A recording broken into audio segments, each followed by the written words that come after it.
Hello, New Mexico, and welcome to another episode of Around the Roundhouse, a podcast featuring the policies, politics, and bright personalities of the land of enchantment. My name is Daniel Chacon, and I'm the State House reporter for the Santa Fe New Mexican. This week, we're sitting down with Tarin as part of our series of interviews with Santa Fe's 8 mayoral candidates. Ms. Nix is a political consultant who currently serves as Deputy Commissioner of Public Affairs for the State Land Office, a post she has held for nearly 7 years under the administration of State Land Commissioner Stephanie Garcia Richards. Ms. Nix has a bachelor's in political science and women's studies and a master's in social work. Tarin, I know, or I'm guessing that with the election just right around the corner, you've got a lot on your plate. So thank you for making time to join us today. No, I'm excited. Thank you for having me on. Right on. So I obviously want to talk to you about why you're running for mayor. But first, I wanted to kick things off with Wednesday's forum. How do you think you did, and how do you think the others did? Well, I think you know that I joked that you were having me on today clearly because I won the forum. But I do feel like I have, really kind of dominated almost every event that we've had. So I feel really good about the fact that I've done a lot of work to really understand the complexities of what's happening here and at City Hall. And I really have solutions and I have the background to deliver those results. So I'm pretty pumped. Yeah. I think you mentioned at last night's forum that you basically spent a year looking kind of peeling the onions back at City Hall and trying to understand what works and doesn't work. Yeah, I talked to a lot of experts and I was like, I think things are worse than what we know. And so I started with just where I could find online on our records on the city records with 2007's the earliest city council minute meetings that I could get to. So I started there and I read all of them, and then I read all the ordinances, and then I read all the state statutes. And it's really clear that we're violating so many of them. We're not following our own laws and our own ordinances. And I was like, how do we explain this to voters? How do they understand, one, what the job of City Hall actually is, because it is expansive. It's 46 assigned duties by the state statute. And so I wanted to figure out a fun way to get that information out, but also really engage with voters without any kind of conversation about a campaign, because that immediately puts walls up for people. No one wants to have a conversation with a candidate for mayor, but they are happy to have a conversation with an organization that genuinely is trying to figure out where the gaps in services are and where City Hall could do better. And I think you're referring to the Fix Our City Different organization. I guess I should promote it, fixourcitydifferent.org. But yeah, you can still take the survey. We did the initial 900 kind of rough analysis with a national group who was kind enough to do that for us. And so you can see all that, and I'm happy to hand over the data to anyone. I've offered it to all the candidates. I think it's really important that the next mayor comes in understanding how long the list really is. I mean, kind of what's at the top of the list. I know you mentioned some of, violations of ordinances and whatnot, but what is that's just my list, because I really believe in good government and not going to court for frivolous things. At the top of people's list in Santa Fe is definitely infrastructure, parks, housing, crime, and the unhoused. That is top 5. And then right there at the bottom, right there underneath them, is actually the happenings at City Hall, actually the day-to-day workings of the administration. And I think that's really telling, that folks that normally wouldn't be able to even know what a government is doing can recognize that it's not working. Quick clarification question. Fix Our City Different is a political action committee. Is that correct? It's a federal PAC. It started way before the campaign stuff ever kicked off, and it will exist way after the campaigns. It is really a mechanism for us to figure out what we need and then to push back and give cover for our federal delegation, because I think as our money starts to get pulled back incrementally, but it is happening. We haven't been totally hit as the city, but Food Depot has been hit. Mm-hmm. And so I think it's really important that we're having those kind of conversations. I wanted to also ask you about something that you said at last night's forum, and I know I kind of sent you a text joking about it, but you called yourself a triple threat, and I was going to ask you today, does that make you the J-Lo of the mayor's race? I mean, I guess if we're still giving her that kind of credit, I do. My boss, our best land commissioner in the history of New Mexico, Stephanie Garcia Richard, says I have the double whammy. I understand what voters want, and I understand how to deliver it. And it's kind of what I talk about, the triple threat. It's like, sure, there's some people that have knowledge about how to do the day-to-day stuff, but had they really overhauled an agency, had they ever won a national best place award for best workplace and happiest workplace, let alone 3 years in a row like we have? I don't think so, right? And so I think I excel on that front. I think I excel at building coalitions for real. I have, brought together opposing sides on some major issues to do some great big feats in the legislature and in policy, and like bringing oil together with conservation to pass the royalty rate increase. I think, the city councilors and commissioner in the race like to say they've built coalitions, but they've built coalitions around things that were very favorable, not around things that actually were contentious, right? What we're talking about doing at the city over the next 4, and I really think 12 years, is going to be contentious, and it will require real leadership. And if you look at their voting records, they say one thing and vote another way every time on the big issues, on short-term rentals, on wastewater, on water, on, Bishop's Lodge. Like there's no continuity and trust in the fact that they'll like step up to the plate from a leadership perspective to make those hard calls when they're needed, and they are needed. And then, just thinking big. I think I'm the only one who's truly thinking really big in the way that is necessary for the next decade for the city. And from an environmental, from a long-term perspective, from a short-term perspective, I think I'm crossing all T's and dotting all I's. So yeah, I do think that I have all the pieces, even if the paper won't cover me as much as they should. Was there a turning point that pushed you to just, to throw your name into the race? Yeah, I mean, not maybe some of the late, comers. I've gotten to know Oscar. I've definitely looked him up and what he's done in other cities.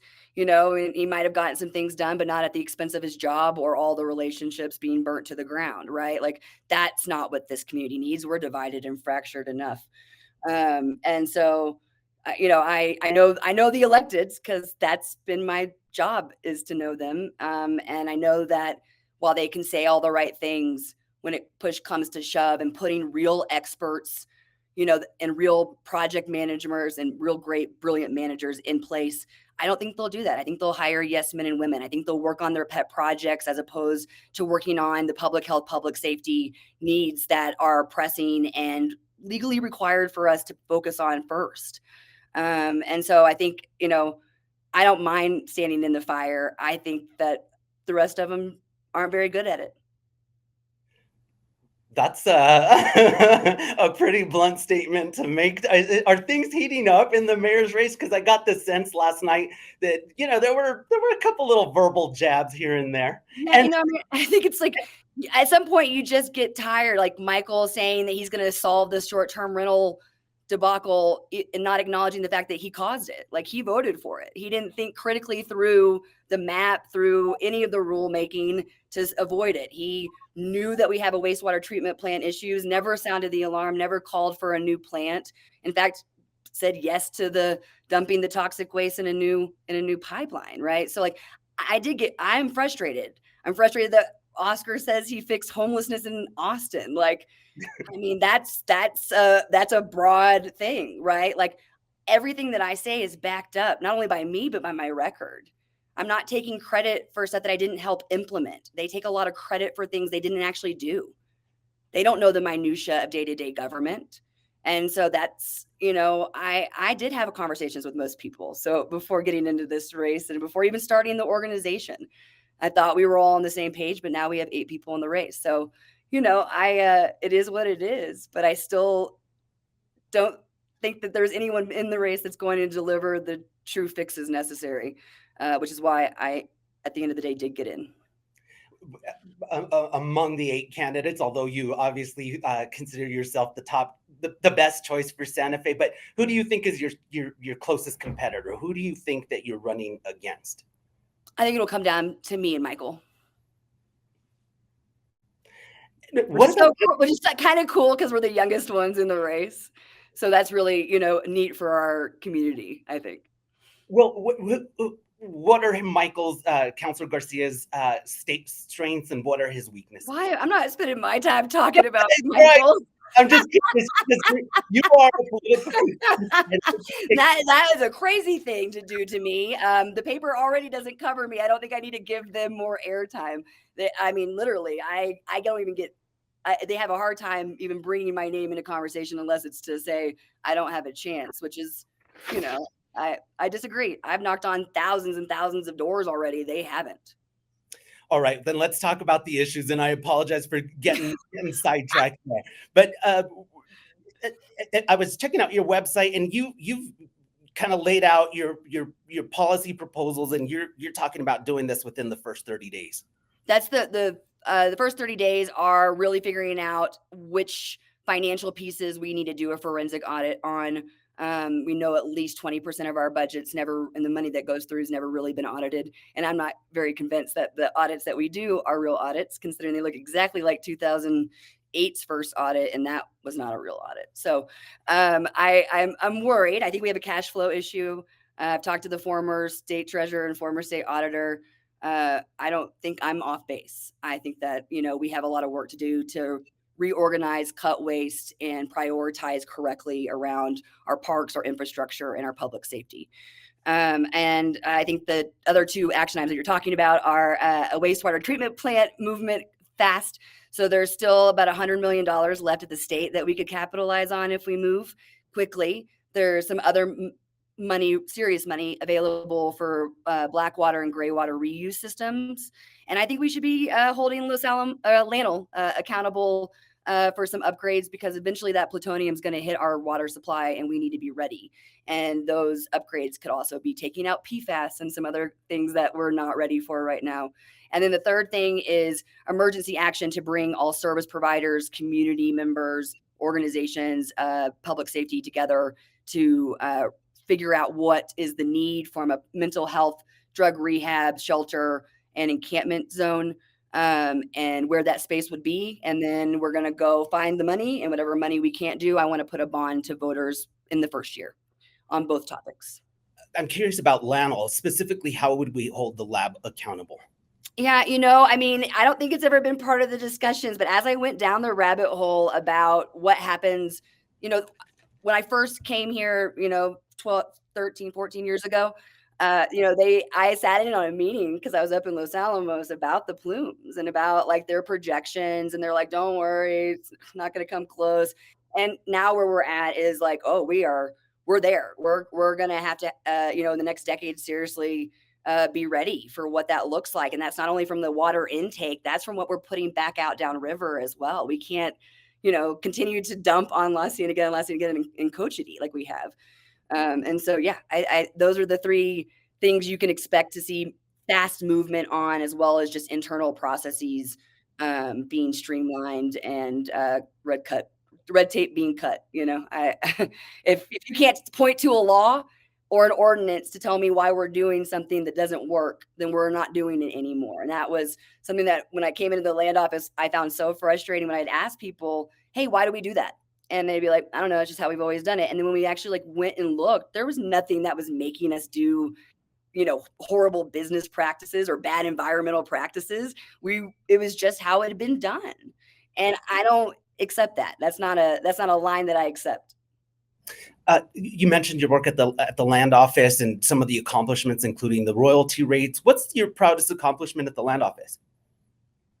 Oh, I think the royalty rate's pretty big. I think what I tell people is that, when you deliver good government, you don't have to sacrifice protections of the environment, tribal consultation, all the great things that we want to make billions of dollars, right? Like, there's a saying in oil and gas, first they'll cry, then they'll comply. But, like, that's just the reality, right? Like, if you have the leader in the position that is willing to hold the line and they are backed up by experts that are public servants that understand they are there to defend that bottom line, which for us is the beneficiaries in the state of New Mexico's public lands, then like you can do anything and you can still be successful. It is not mutually exclusive, but yet we have been led to believe that it is. Okay. Tarin, since this is an interview about Tarin Nix and not Michael Garcia, tell us a little bit about your background and just tell us about your upbringing and what brought you to New Mexico.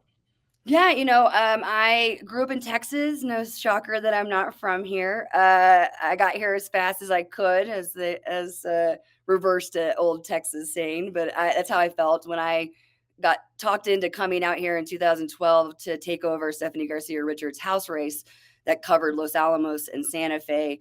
I just fell in love. Like I had been out in Angel Fire in Albuquerque for years because my great aunt lives in Albuquerque, and we've spent winters in Angel Fire. And so like I love New Mexico, but like I didn't know how at peace I'd feel. I never thought I'd really settle down. And so I went back to Austin after that election and decided, no, I'm supposed to be in New Mexico. So I came out here, but before that I was crisscrossing the country. So I've seen the best of the best and the worst of the worst in America, from government and just in general. And so I think that's probably why when I came here, I knew this is where I wanted to be and wanted to like give back and put roots down. And I have. And I've spent time on various boards. Right now, currently, I'm on Habitat for Humanity. I do the Northern Rio Grande National Heritage Area, our only national heritage area in New Mexico that, spans from Taos down to Santa Fe. Really proud of the work that we've done in those organizations over the last few years, like standing up for CAHA. We just recently decided that we're never going to allow our homes to ever be sold to market. So they always remain affordable in Habitat from here on out. And I think that's like, it's those kinds of things where you're really thinking forward and proactively about how we address the really big issues in our communities, which is like loss of cultural identity, loss of housing, right? I mean, and I think all these experiences just kind of added up to one really great campaign of ideas and solutions that I promise to deliver, and I don't make promises I can't keep. So I think I read on your website that your parents were public school teachers. How did they shape and mold your life and who you are today?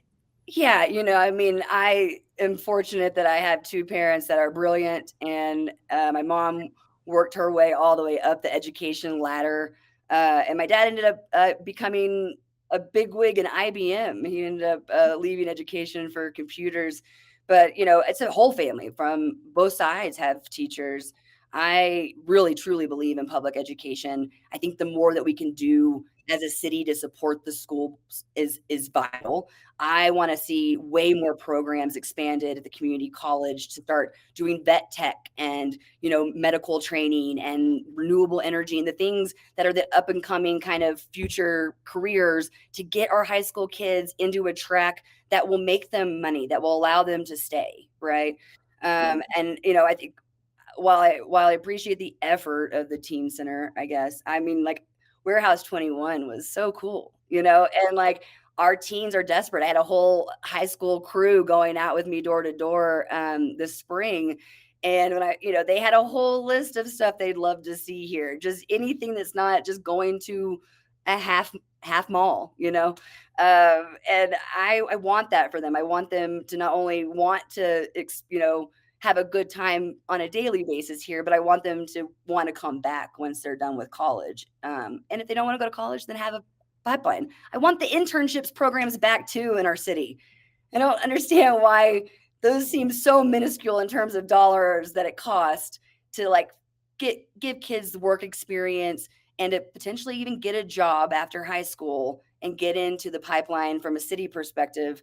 Like it makes no sense why we've let go of that fairly cheap labor and that our parks desperately need. But yeah, I mean, it's those kinds of things. Whatever the city could do to aid in making things better for our youth and our families. Like, we've got to start doing it. Otherwise, we're going to turn into a resort community that's never open. I'm glad that you mentioned that, because on a very related topic, give us your ideas on increasing the affordable housing stock in Santa Fe, which is so important to so many people. Yeah. I mean, again, think big. There's other communities in the country who have really invested in affordable housing and come up with real solutions that kind of build the gamut. We need housing that ranges, obviously. But I want $100 million trust, this $3 million a year. And it, and they're making it even more complicated to even put land up to have people build affordable. It's becoming a whole thing. So I want all of that to be fixed, streamlined, and way easier. That's not only from a permitting process. I want them to jump straight to the front of the line, but like I want $100 million to build our own, to own our own, to operate our own. I want Section 8 units. I want to fight for. It's the only area preference. It is the only area that I'm talking about this in, because it is in a bowl. It's but we need 6 stories to get the character back in our build. And I know that people hate the boxes around the outer edges of city limits. I don't blame them. They are ugly. I asked every developer that built them, why? Because in a community that's so cool, that we would just put up rectangles just seems so limiting.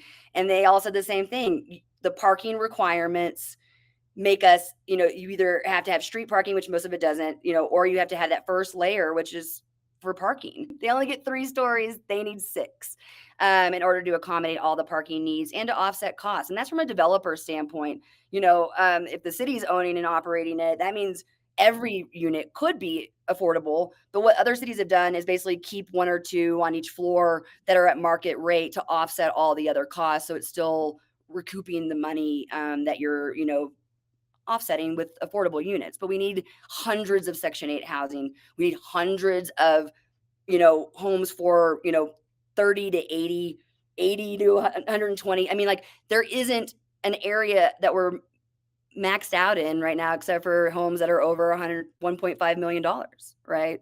And a starter home is $250, not $450, which is what we're now seeing come up as starter homes. So we are displacing not only a young generation, but in the survey, the thing that was the most alarming to me out of the 1,000 respondents is it's not our young people, because they're not here anymore. We've already displaced them. It is our seniors who are struggling to either stay in their home, stay in their rental, find a rental that's affordable. The senior housing that we do have is so limited in terms of what you can make and what you can have in your possession, that most people that need it can't get it. We need real senior housing solutions, especially because they keep recruiting everyone to come here in their retirement. We also need some cemeteries, but that's another discussion for another day. What's your favorite part about living in Santa Fe? Oh, the culture. The culture, the history. Oh, yeah, for sure. I mean, as someone who looks like this and is very aware that I look like this, I think it's a beautiful thing that we have so, not only just from a Spanish and Native perspective, but there are so many other communities from, Tibetan to, we have just amazing groups that I want to see come back together. I think that this administration has intentionally or unintentionally divided and kept us there. And I don't think in a town that shares so many views the same, I mean, 75% of this community feels the same on the major issues, that we shouldn't be in this much discord. And same thing with the city council. I don't understand why they are pitted against each other time and time again, but by God, have they not been able to agree on anything major to move it forward unless the mayor said yes, right? And that shouldn't be the case. And that wouldn't be the case if I'm mayor. I'm working with everybody to fix the stuff that's going on in their district. Tarin, you kind of alluded to this. Some of the candidates have really touted their Santa Fe roots. I think someone said they were 17th generation Santa Fean last night. That beats me. And at the same time, they pointed to our current mayor, Alan Weber, as an outsider. And I'm curious, do you worry that voters will paint you with the same brush as a transplant who doesn't understand their city or the culture of the city? Well, one, I think even though we don't want to talk about it, the realities of who actually lives in the city now and what the demographics are, they look more like me than they do like you. And I know that's not fun to talk about, but it is just the reality. We have, an overwhelming majority of this community now in the city is transplants. So, do I think it's a hindrance? No. Have I also done like expansive work for the last 14 years in the northern New Mexican communities? Hell yeah, I have. Okay. Now, listen, some people in Santa Fe might be scared to, publicly say they're with me. But if you look at the donor list, you'll see that the Norteñas around the state are with me. They're not with my opponents. And that's for a reason. I do understand what's going on. I do understand what is needed. And I have zero desire to remove any more murals, artifacts, monuments, statues. I want us to start telling the full and complete history. I want us to lean in. I don't want us to hide it. I don't know. I want us to be the beacon that the rest of the country should look at about how you really confront 400 years of, not so great things sometimes, right? Yeah. And how you do it in a healthy and productive manner, not in the way that it's been done currently. So, I'm not Weber. I think there is someone in this race that is a younger version of Weber. That's not me. I'm a, you know, I get where I'm at. I know my lane. You didn't see me on the stage at Zozobra, and if I'm mayor, you'll see me from the audience waving. I don't need the showboat. I don't need the pomp and circumstance. It's not what I'm not here for that. My reward is watching Midtown get built up and having Section 8 housing for the first time again in 30 years be built in Santa Fe, right? Mine is a new wastewater treatment plant and the wetlands restored that we can all walk through, right? Like that's my lane. That's the lane I want. I want Fiestas back the way they used to have it. I want the cars to be able to drive on the plaza at least. I mean, I don't know why we don't have at least once a month where it's just their day to take over.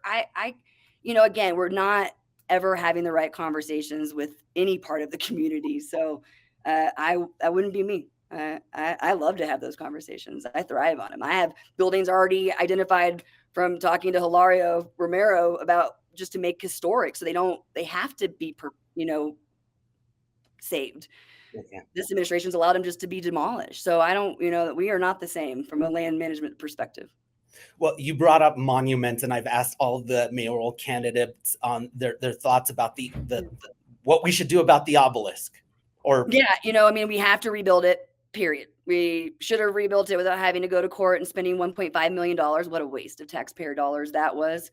It's not the city's job to make that final decision. It is a combination of community and state that needs to all be at the table to really have that conversation. I also think if you go to the voters and ask, again, if they all look like me, what do you think happens? Right? So I've told that to people. That would not be a solution for me. I've heard that the pieces are too damaged to potentially put back together as is. I've heard great ideas about like using turquoise to bind them and really have a different discussion on the panels and what we're putting up around it. I like that. But again, I know my lane. It's not my lane. My lane is to follow the law and to deliver good government. And delivering good government would have meant not allowing it to started the conversations 2 years prior to it coming down when they started emailing and asking for a solution, right? It might not have been the solution they wanted, but they could have started then. I would not have used the crane in the middle of the night to try to take it down secretly and break it. I would not have allowed it to topple. I would have held people accountable. I wouldn't have fanned the flame more by pretending that there was an option to just outright move it as the city or just not rebuild it. I made a whole video on it at fixourcitydifferent.org. You can watch, but I think it is a failure at every turn. We got some really great artists. I've talked to the artists that make like really big pieces. And I asked them, like, what would it cost? And they said, for the amount of money the city spent, we could have rebuilt that 3 times. It's not that expensive to build a monument of that, what it was, right? So it's scapegoating and gaslighting as far as I'm concerned. They just don't want to. And that is what it comes down to. I thought government didn't work. I didn't want to go with Stephanie to the land office. She made me. She promised that she would change everything that I wanted to change. And thankfully she did. But like, it turned out that it's not really hard to actually get government moving and deliver results and do it authentically, transparently, and with accountability. It's just you gotta have a leader in there that isn't trying to play games with the way things have always gone, and they get to lean into that. And I'll break that cycle. I'll happily break that cycle. Because it seems as though your presence on social media, it's just my observation. I don't know this to be a fact, but that you have a larger presence on social media, and you've certainly had a presence longer. So how are you trying to reach out to voters? Like, what's your strategy, especially as a political consultant? What advice do you? Right? Listen, tell everyone how you win. I will always say that even though people are a little hesitant to answer the doors these days since COVID, I really think that the candidate should meet you where you're at. I don't, just like public meetings, I don't think you should have to go in person to have your voice heard, right? I think you should be able to log it in multiple ways and have it sent to your, city councilors.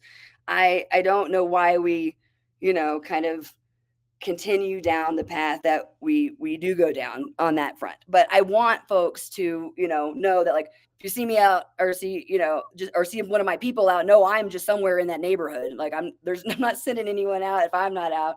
And I want to talk to them. I also, obviously, yes, I'm the only one that truly is actually on social media. I think Oscar finally got on for the 5050 Matic forum.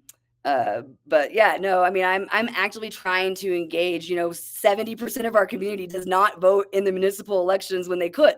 Either they're not registered or they don't vote. And that's, as someone who loves democracy and has worked her whole life to increase voter turnout, it is so sad to me that the elections that have the most to do with your day-to-day life have the lowest turnout. I've talked to so many really great people in this community that, organize for federal issues out the yin yang, and then they're like, well, I don't really pay attention to the city stuff. And I'm like, like it is painful for me because the leaders that you elect here go on to the next level. So if you pick bad ones at the local level, rest assured they're going to keep being bad elected leaders at every level that they're at, right? So I do feel really strongly about, like, I'll get on a podcast. I've done weird YouTube interviews. I'll do anything. I'll do anything to reach an audience that is not normally spoken to. Well, thank you for doing the podcast, by the way. Not your podcast. I mean, like national, like, people. Oh, national. Mexico. I got to ask you, campaigning, and as I've asked others, seems like a full-time job. How are you balancing that with the job at the land office? Oh, I'm on leave. Yeah, I mean, I've been saving up. I've been doing nothing but eat, sleep, breathing the city of Santa Fe for 2 years. I have not taken a vacation. I have saved up my leave. Like I know how taxing campaigns are, but Santa Fe is a whole different beast of politicking. It is interesting. What do you mean by that? I mean, I'm not sure that. I think the reason why we have kind of a disinterest in things, and we ended up with someone who, couldn't deliver not once, twice, and no one wanted to run, right, is because, like, it's pretty gross. People have called my donors and tried to bully them, right? I mean, like that. I've never had a candidate or a supporter call one of my clients' opponents people and try to, And so like that kind of stuff, I'm like, why don't you just go talk to voters and win on your own merit? But like, I've also never had candidates copy my clients. I have been copied at every turn. My first commercial that I dropped last year for Fix Our City Different was copied by one of the mayoral candidates. Almost every single one of my talking points has been adapted. Like, I, I mean, like it, it's a little overwhelming if you aren't really secure and confident in what you're bringing to the table and your ability to kind of like reinvent the wheel. So you see me a lot everywhere because I will stay 5 steps ahead of them at every turn because that is what I do. What's your I know we've talked about your qualifications, but what is kind of your pitch to voters? Well, I mean, so for me, it comes down to good government. And when I talk about that, people are like, what? What does that mean? And I'm like, well, I have built a dream team of experts and brilliant managers that have turned around every facet of government that you can think of. And people might not know the land office, but we're the biggest landlord that you probably don't know exists. We manage 9 million acres. Every road, business, infrastructure project comes through us. So like there isn't an office in the state I haven't worked with, in the country really. I am the person fighting on the front lines, right, against Trump, like that level of involvement. You just don't know that we exist, but we very much exist. We are an enterprise agency. We make our own money, and we've made more than anyone else before because we follow these rules. So it's like we build consensus before we move on projects. That means having more than just an early neighborhood notification meeting, right? We vote the way our voters want, not the way that we want. I tell people like I can have all the opinions in the world as Tarin Joyce Nix, but that might not translate in what I would do as mayor, because what I would do as mayor is for the whole, not for Tarin, right? And so you want someone that's thinking with that mindset as opposed to I, which is what I'm running against, right? We tell the truth. This administration and so many politicians have a really hard time telling the truth and admitting when they mess up, right? We've made errors in the land office. I said yes to a cell phone tower in La Cienega that sent some community members, through the roof. We didn't gaslight them into thinking that we hadn't done anything. We figured out a solution to make them happy and mitigate the issue. We don't move the goalpost on builders and on, companies trying to come in and, use our land to make money for beneficiaries. Like we work with them. If we mess up, we fix it. The city does not do that right now. We don't pick winners and losers. What we do for one, we do for them all. I don't like to end up in court, giving someone a sweetheart deal and the next person not giving them that deal will end up in court. And that is a waste of taxpayer dollars. You got to cut red tape. That is the core of good government, and guarantee transparency and follow the law, right? So like I say, like if you do those things and you think with common sense and a kind of mindset towards not only what happens immediately, but what it looks like 5-10 years from now, that we're not creating Superfund sites that are environmental contaminations like we have at Midtown with the asbestos. That we're really thinking critically through all avenues with every stakeholder around the table. And that's what you get with me as mayor. I am the only one who has actually done that and delivered results by doing it. And I'm really proud of that. And it's the reason why I feel confident enough to step into the ring myself this time.